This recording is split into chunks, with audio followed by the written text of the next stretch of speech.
दोस्तों बहुत बहुत स्वागत करता हूं आप सभी का। क्या आपने कभी भारत के पड़ोसी देशों को गौर से देखा है? क्या उनके बारे में कभी आप लोग सोचते हैं कि वहाँ पर इतने हालात क्यों ख़राब हो जाते हैं? पाकिस्तान में तख्तापलट हो चुका है, नेपाल में तख्तापलट हो चुका है, आप खबरें देख रहे हैं। म्यांमार में 2021 में तख्तापलट हो चुका है, बांग्लादेश में 2024 में तख्तापलट हो चुका है, 2022 में श्रीलंका में तख्तापलट हो चुका है। ना सिर्फ तख्तापलट बल्कि प्रधानमंत्रियों को कुर्सी से उतारकर भगा दिया जाता है, देश छोड़कर वहाँ के राष्ट्राध्यक्ष भाग जाते हैं। क्या कभी आप लोगों ने इस बारे में सोचा है कि ये सब भारत में, हमारे देश में क्यों नहीं हो रहा है? तो दोस्तों, इस सवाल का जवाब दिया है CGI BR गवई साहब। देश के 52वें CGI BR गवई अपने बयानों को लेकर, अपनी एक टिप्पणी को लेकर बहुत ज़्यादा चर्चा में हैं। हालांकि नेपाल में जो कुछ घटनाक्रम घट रहा है उसको लेकर हमारे देश के प्रधानमंत्री ने अभी तक कोई भी वक्तव्य नहीं दिया है, लेकिन जो बात CGI BR गवई साहब ने कही है उसने सबका दिल जीत लिया है। दोस्तों, आपको बता दें, BR गवई हाल ही में नेपाल की यात्रा पर गए थे और वहां उन्होंने नेपाल सुप्रीम कोर्ट के चीफ जस्टिस प्रकाश मानसिंह राउत से मुलाकात की थी।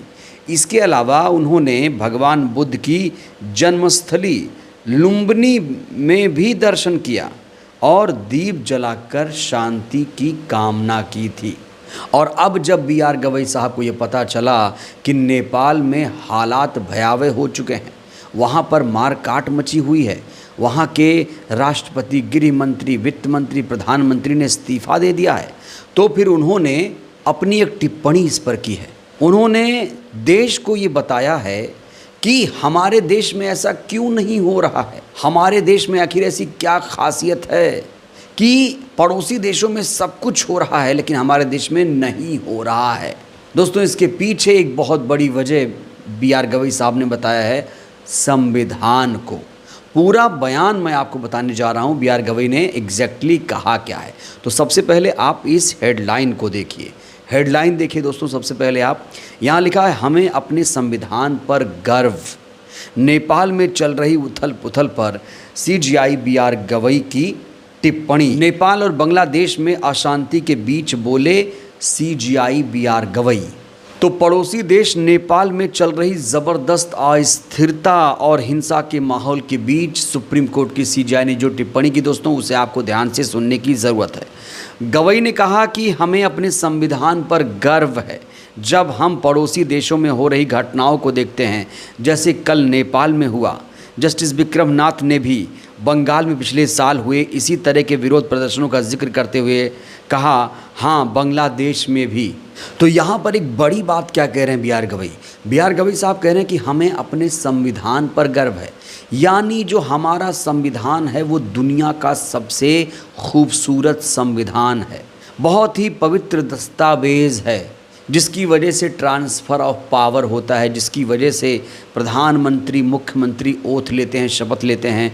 पूरा देश संविधान से चल रहा है। यहाँ पर एक लोकतांत्रिक सिस्टम है, गणतंत्र है, यहाँ पर लोकतंत्र है यहाँ पर। और शायद इसीलिए आज़ादी के बाद हमारे देश में कभी भी ऐसे हालात पैदा नहीं हुए कि किसी प्रधानमंत्री को गद्दी से उतारा जाए या फिर वहाँ तख्ता पलट किया जाए, सेना आकर प्रधानमंत्री को ही हटा दे, राष्ट्रपति आकर प्रधानमंत्री बन जाए। ऐसे हालात कभी पैदा नहीं हुए और इसका सीधा क्रेडिट जाता है बाबा साहेब भीमराव अंबेडकर जी को।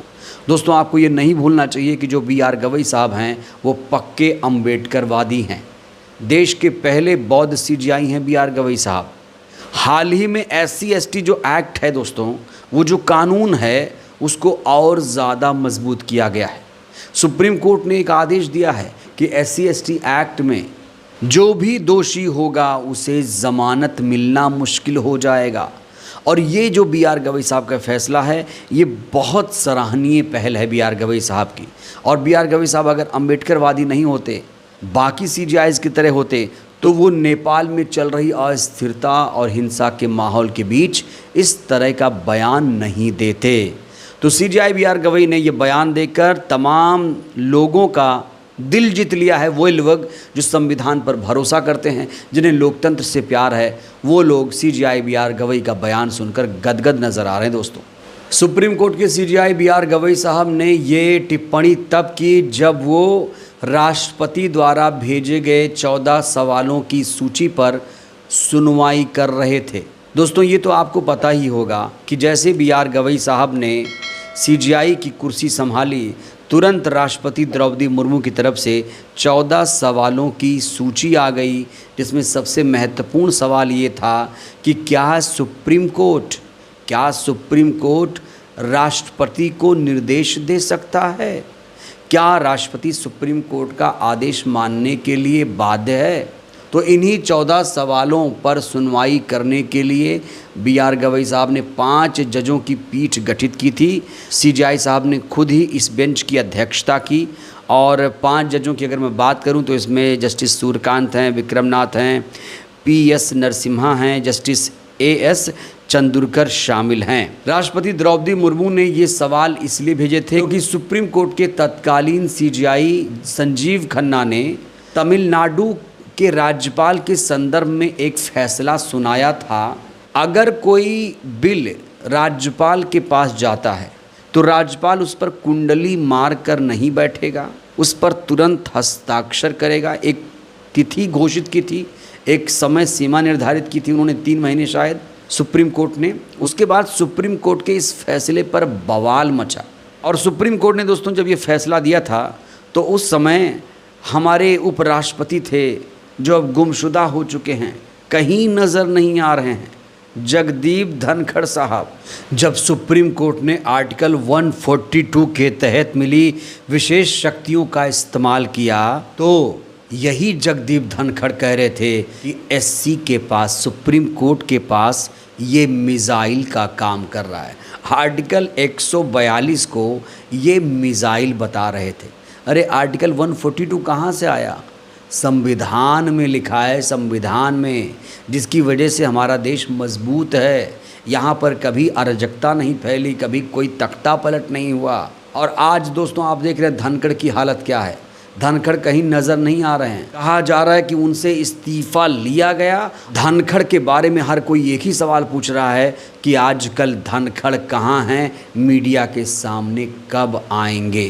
तो नेपाल में जिस तरीके से तख्ता पलट हुआ है उस पर चिंता जाहिर कर रहे हैं CJI BR गवई साहब और कह रहे हैं कि हमें गर्व होना चाहिए अपने संविधान पर।